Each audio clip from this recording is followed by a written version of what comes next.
श्री शनिवज्रपञ्जर कवचम्। ब्रह्मोवाच शृणुध्वं ऋषयः सर्वे शनिपीडाहरं महत् कवचं शनिराजस्य सौरैरिदमनुत्तमम् कवचं देवतावासं वज्रपञ्जरसंज्ञकम् शनैश्चर प्रीतिकरम् सर्वसौभाग्यदायकम् अस्य श्री शनैश्चर वज्रपञ्जर कवचस्य कश्यप ऋषिः अनुष्टुप् छन्दः श्री शनैश्चरः देवता श्री शनैश्चर प्रीत्यर्थे जपे विनियोगः ऋष्यादिन्यास शिरसि कश्यप ऋषये नमः मुखे अनुष्टुप् छन्दसे नमः हृदि श्री शनैश्चर देवतायै नमः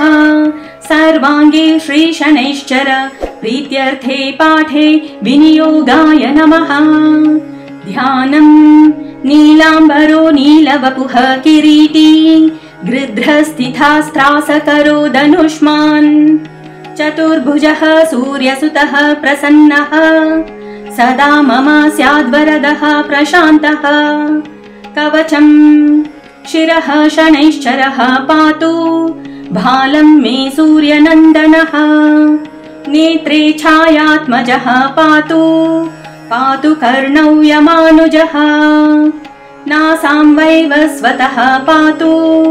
मुखं मे भास्करः सदा स्निग्धकण्ठश्च मे कण्ठम् भुजौ पातु महाभुजः स्कन्धौ पातु शनिश्चैव करौ पातु शुभप्रदः वक्षः पातु यमभ्राता कुक्षिं पात्वसितस्तथा नाभिं ग्रहपतिः पातु मन्दः पातु कटिं तथा ऊरु ममान्तकः पातु यमो जानुयुगं तथा पादौ मन्दगतिः पातु सर्वाङ्गं पातु पिप्पलः अङ्गोपाङ्गानि सर्वाणि रक्षेन्मे सूर्यनन्दनः फलश्रुति इत्येतत् कवचं दिव्यं पठेत् सूर्यसुतस्य यः न तस्य जायते पीडा प्रीतो भवति सूर्यजः व्ययजन्म द्वितीयस्थो मृत्युस्थानगतोऽपि वा कलत्रस्थो गतो वापि सुप्रीतस्तु सदा शनिः अष्टमस्थे सूर्यसुते